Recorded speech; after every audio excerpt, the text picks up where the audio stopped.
Welcome back with me, Melissa Ong. The conflict in Gaza has reached a critical juncture on two fronts. Diplomatically, the world is now evaluating President Trump and Prime Minister Netanyahu's 20-point peace plan, a proposal that promises an end to the war but is facing immediate and intense opposition from the grassroots. At the same time, the largest civilian-led maritime mission in history, the global Sumud Flotilla, is approaching the shores of Gaza, risking interception to challenge the illegal naval blockade and deliver aid to a starving population. Now, joining me now to analyze the proposal and also to share an update on the high-stakes voyage is Muhammad AZMI, President, Malaysian Consultative Council for Islamic Organization, MAPIM. Thank you for joining us, Cikgu. I'd like to begin with this. The world is assessing the 20-point peace proposal. Now, what is your primary concern with the plan? Thank you. My foremost concern is that the proposal risks legitimizing Israel's aggression while sidestepping the root issue, that is the occupation. Any plan that does not guarantee the inalienable rights of the Palestinians, self-determination, sovereignty, and justice for decades of dispossession, to me, will not deliver peace, but only prolong the subjugation. Now, Cikgu, the plan introduced a board of peace and a technocratic committee to oversee post-war Gaza. How confident are you that this proposed administrative and security structure can ensure genuine Palestinian self-rule and recovery rather than foreign control? Well, there's a real danger that these structures will become mechanisms of foreign oversight rather than the Palestinian empowerment. And so the genuine recovery in Gaza requires that Palestinians themselves lead the reconstruction and governance. Without this, we risk repeating a pattern of external control that undermines true self-rule. So I don't see this board of peace will work to actually resolve this. And several key Arab and Islamic nations have issued a joint statement welcoming Trump's efforts. How do you reconcile this apparent support from the wider Islamic world with the grassroots opposition?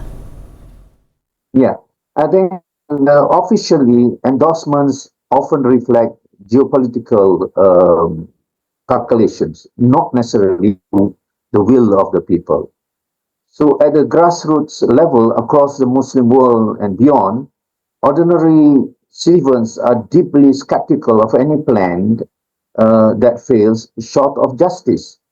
I think reconciling these two things means recognizing that governments may prioritize diplomatic relations while people demand accountability and liberation for Palestinians. This is the situation that I read.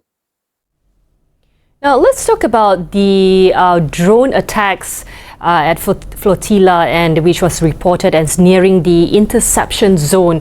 What is the absolute latest on the global Sumud Flotilla's position and condition right now? Please fill us in. Well, as of the latest updates, the flotilla has faced drone intimidation.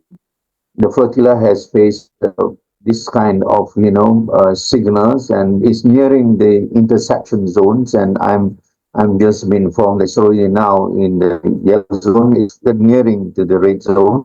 Now, despite these pressures, the vessels remain steadfast, carrying aid, and the moral voice of the international civil society seems to be very determined to break the blockade, because that is the real mission of this whole flotilla. So the situation is now getting a little bit more tense, and but I think the whole delegates have given us a message that we are determined, we're not going to back down the intimidation of Israel.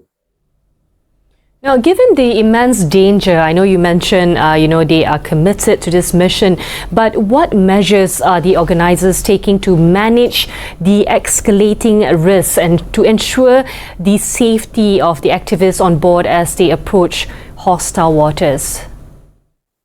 Well, as far as I'm always communicating with them, the organizers are taking every precaution, maintaining constant communication, ensuring non-violence protocols, and coordinating with the international observers to document developments. So these are the things that are being done now. Still, the activists are fully aware of the risk. Their courage stems from the urgency of delivering aid and bearing, witness to this whole episode. I think the measures are carefully being calculated now, and I think we will see the development in the next few hours or so. Now, if Israel chooses to interdict this international convoy, what immediate response should global powers and also, of course, international bodies be prepared to enforce to hold the intercepting forces accountable? Now, if Israel intercepts the convoy, which is likely so, the international community must not respond with silence. Global powers and institutions should accountability, insist on the protection of civilians under international law, international maritime law, and ensure that Israel will face the consequences for obstructing humanitarian missions. Anything less would embolden further violations. So this is what we are reading, and I think the world should pay attention to this, and this time we have to act in a much more, courageous way and to put our message across to Israel. Well, thank you for sharing your perspective, Cikgu AZMI. We wish you all the best. Thank you. Thank you very much. Now, more global updates in just a moment. This is The World on Bernama TV. Stay with us.